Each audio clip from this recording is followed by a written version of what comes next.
नमस्कार मेरे विद्यार्थियों। एक नई आशा के साथ और एक नई श्रृंखला के साथ मैं आपकी हिंदी विषय की हिंदी अध्यापिका आपका हिंदी की ई कक्षा में हार्दिक स्वागत करती हूँ। विद्यार्थियों, आज हम कक्षा 7वीं में विषय हिंदी में व्याकरण के अंतर्गत विराम चिन्ह का द्वितीय भाग अध्ययन करने वाले हैं। तो विद्यार्थियों, आइए। प्रथम भाग में हमने हिंदी में प्रयुक्त होने वाले विराम चिन्हों में से पूर्ण विराम, अल्प विराम और अर्ध विराम का अध्ययन किया था। आज हम प्रश्नवाचक, विस्मयादिबोधक, योजक चिन्ह और उद्धरण चिन्ह का अध्ययन करने वाले हैं। प्रश्नवाचक चिन्ह, जिस वाक्य में कोई प्रश्न पूछा गया हो उसके अंत में प्रश्नवाचक चिन्ह लगाया जाता है। जैसे उदाहरण के लिए, आप कौन हैं? वहाँ कौन खड़ा है? क्या तुम दिल्ली जा रहे हो?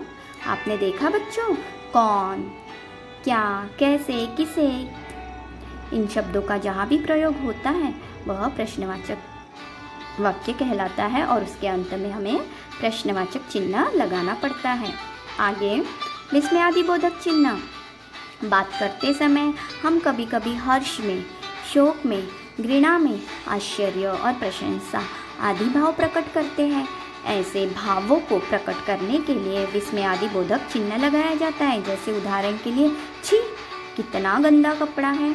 यहाँ पे मतलब थोड़ा घृणा प्रकट की जा रही है कि छी कितना गंदा कपड़ा है, बाप रे कितना लंबा सांप है।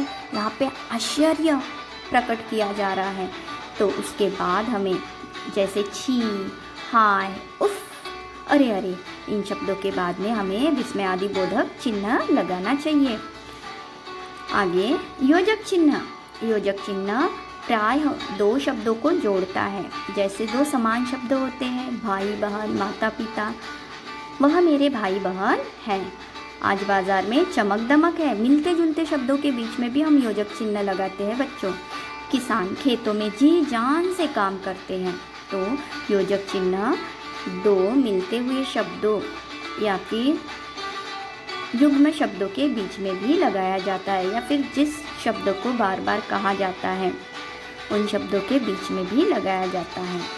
अब उद्धरण चिन्ह, जहाँ किसी पुस्तक का कोई वाक्य जो का तो ही प्रयोग होता हो, किसी पुस्तक का वाक्य या फिर किसी पुस्तक का नाम या फिर किसी कवि का या लेखक का नाम, जिनका भी नाम आएगा हम उसे उद्धरण चिन्ह लगा के पूर्ण करेंगे। जैसे पंजाब केसरी एक हिंदी दैनिक पत्र है, ठीक है, यहाँ पे समाचार पत्र का नाम आया है, इसलिए हम इसे इकारे अवतरण चिन्ह में लगाकर पूर्ण करेंगे।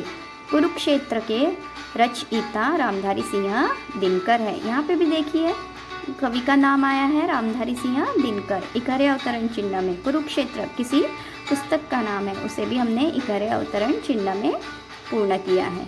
विद्यार्थियों, उद्धरण चिन्ह के भी दो भेद होते हैं, इकारा अवतरण चिन्ह, दोहरा अवतरण चिन्ह।